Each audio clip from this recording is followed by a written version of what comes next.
Hello friends, today we are going to talk about cloud kitchen. क्या आप जानते हैं क्लाउड किचन क्या होता है? टॉपिक को पूरा समझने के लिए लास्ट तक वीडियो को देखिए और पसंद आने पर लाइक, शेयर एंड सब्सक्राइब जरूर कीजिएगा। क्लाउड किचन को समझने के लिए आपको एक रेस्टोरेंट इमेजिन करना होगा जहां पे table and take away counters दोनों ही नहीं है। टेक्निकल प्रोग्रेस हर जगह बढ़ रही है। जैसे बिजनेस ई कॉमर्स बन गया, वैसे ही कुछ तब्दीलियां रेस्टोरेंट बिजनेस में भी हुई है। क्लाउड किचन उसमें से ही एक है। इसका दूसरा नाम डार्क, वर्चुअल या घोस्ट किचन भी है। वैसे तो क्लाउड किचन में सारे ऑपरेशनल प्रोसेसेस एक जैसे ही होते हैं, जैसे ऑर्डर रिसीव करना, फूड रेडी करना, डिलीवरी करना, बट फंडामेंटली कुछ डिफरेंसेस जरूर है जिसकी वजह से इसके डिफरेंट टाइप्स बनते हैं। तो आइए चलिए अपने इसके टाइप्स समझ लेते हैं। सबसे पहला है स्टैंड अलोन क्लाउड किचन। यह इंडिपेंडेंट किचन है जहां एक ब्रांड बिना डाइनिंग स्पेस के सिंगल किचन लोकेशन का मालिक है या किराए पे लेता है। ये रेस्टोरेंट आमतौर पर सिंगल टाइप ऑफ क्यूजीन पर फोकस करता है एंड ये फूड एग्रीगेटर्स और डिलीवरी चैनल्स पर रिलाय करता है। दूसरा है मल्टी ब्रांड क्लाउड किचन। इस बिजनेस मॉडल में एक पेरेंट कंपनी वेरियस ब्रांड्स का वर्क करती है। तीसरा, कमीशन बेस्ड एग्रीगेटर। इस क्लाउड किचन के अंदर बहुत सारी ब्रांड एक अकेले बड़े किचन में ऑपरेट करती है। उसके बाद है आउटसोर्स क्लाउड किचन। इसमें जैसे कि नाम से पता चलता है, इस मॉडल में फिनिशिंग टच को छोड़कर लगभग हर प्रोसेस को आउटसोर्स करते हैं। फूड के डिलीवरी के पहले शेफ फिनिशिंग टच प्रोवाइड करता है और उसके बाद डिलीवरी कर दी जाती है।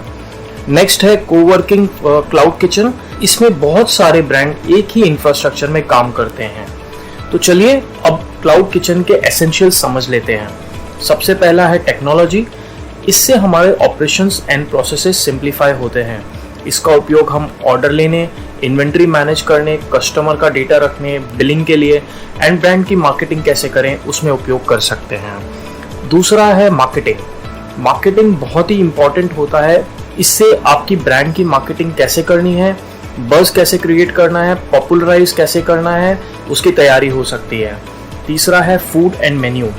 कस्टमर के पास फाइनली फूड पहुंचता है और फूड ऑर्डर करने के पहले मेन्यू चार्ट पहुंचता है।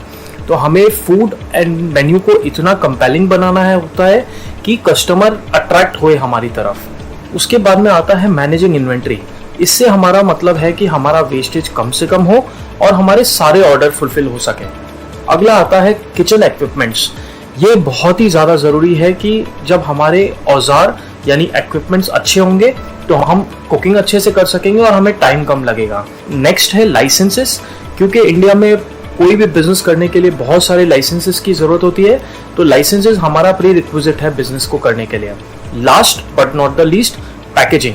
कस्टमर के पास गर्म खाना पहुंचे और उसकी पैकेजिंग इतनी अच्छी हो कि उसके ध्यान में हमेशा ये रहे कि इस वाले रेस्टोरेंट ने हमें अच्छा खाना दिया, तो हमारी पैकेजिंग बहुत अच्छी होनी चाहिए। तो चलिए इससे हम आगे बढ़ते हैं और इसके एडवांटेजेस समझ लेते हैं। सबसे पहले तो इससे हमारा सर्विस टाइम कम हो जाता है। दूसरा, ये हमारे को मेन्यू के अंदर फ्लेक्सिबिलिटी देता है। Different dishes can be tried and can be changed fast because of the expertise and operational guy has that thing in him. Next है इसके अंदर हाई रेंटल। जैसे ब्रिक एंड मॉर्टर मॉडल में high rentals होते हैं, high rental नहीं है। इसके अंदर हायर मार्जिन है और कॉम्पिटिटिव प्राइसिंग होती है। क्लाउड किचन के साथ तेजी से एक्सपेंशन पॉसिबल है। आप या तो एक रसोई से कई ब्रांड खोल सकते हैं या रसोई के साथ ज्योग्राफिकली रूप में विस्तार कर सकते हैं। इन सम केसेस आप दोनों ही कर सकते हैं।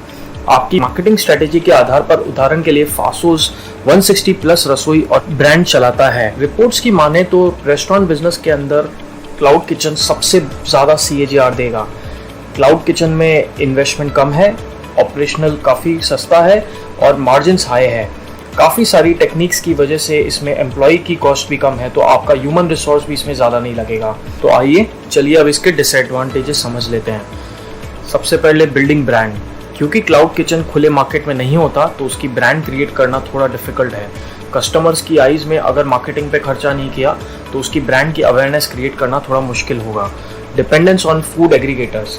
इसका बिजनेस पूरा डिपेंडेंट है फूड एग्रीगेटर पे, जिसकी वजह से 15 से 35 यानी 15 to 35% तक का मार्जिन वो लेके चले जाते हैं। अगला पॉइंट है क्योंकि डिलीवरी पार्टनर पर निर्भर करता है, इसकी वजह से क्लाउड किचन को कस्टमर का कोई डेटा नहीं मिलता। वो सारा का सारा डेटा जो है वो फूड एग्रीगेटर या डिलीवरी पार्टनर के पास जाता है। तो चलिए अब क्लाउड किचन पे कितना इन्वेस्टमेंट होता है वो समझ लेते हैं। रेंट में करीब करीब 25 से 40 हज़ार चला जाता है। लाइसेंसेस की कॉस्ट 15 to 18,000 आती है। किचन इक्विपमेंट में 5 to 10 लाख लग जाते हैं। स्टाफ की कॉस्ट 40 से 50 हज़ार ले लीजिए महीने की। ऑनलाइन कस्टमर एक्विजिशन कॉस्ट आप 40 से 1,50,000 तक ले लीजिए। सोशल मीडिया पे आप मान लीजिए कि 20 to 40,000 स्पेंड होता है। ब्रांडिंग एंड पैकेजिंग पे 50 to 60,000 रुपीज स्पेंड होता है।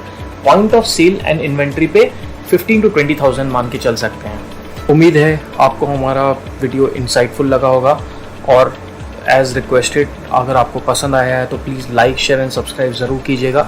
And even if you don't do any of this, thank you so much for watching it.